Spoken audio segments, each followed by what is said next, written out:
With every new release of Excel, the powerful undo and redo facility has been improved, increased and augmented every single time.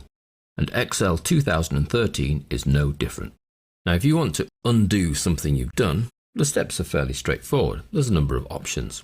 If, for example, we're working on this file here, the sample sales with data, I've added in some surnames, but I want to undo what I've done, I can go up to the quick access toolbar here, and you can see the undo option is available. It's a little blue arrow pointing to the left.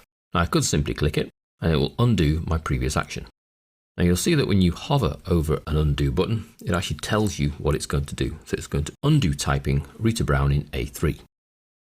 Now if I go to the little drop down arrow just to the right there, I can actually highlight more than one thing. You can see there it says undo 3 actions, and when I click, it undoes all 3 actions.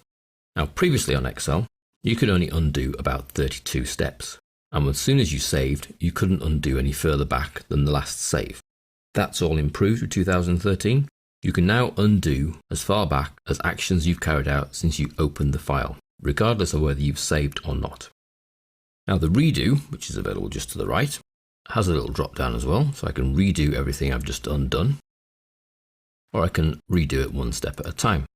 So these two buttons work together. You can undo any actions you've carried out as far back as you opening the file, and you can redo any actions you might have undone since you started working.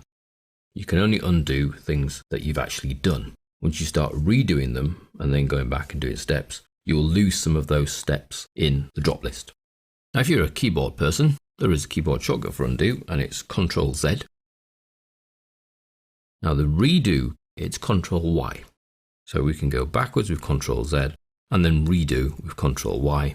What you will notice when you hover, as well as it telling you what the step will undo, it even puts the keyboard shortcut in brackets at the end. And the same for redo. I'm just going to redo the last thing I undid, and you can do that with Ctrl Y. So that's undo to go backwards, all the way back to when you open the file, even if you've saved, and redo allows you to redo actions that you've undone. So there's nothing in the redo bit until you actually start undoing things, and then anything you've undone becomes a redoable action. Should your undo and redo buttons not be on your quick access toolbar, then you can simply add them by going to the customize drop list here and ensuring that they are ticked, and you simply tick them by choosing them. So if I were to choose them now, they become unticked, choose them again, they become ticked and therefore visible on my quick access toolbar.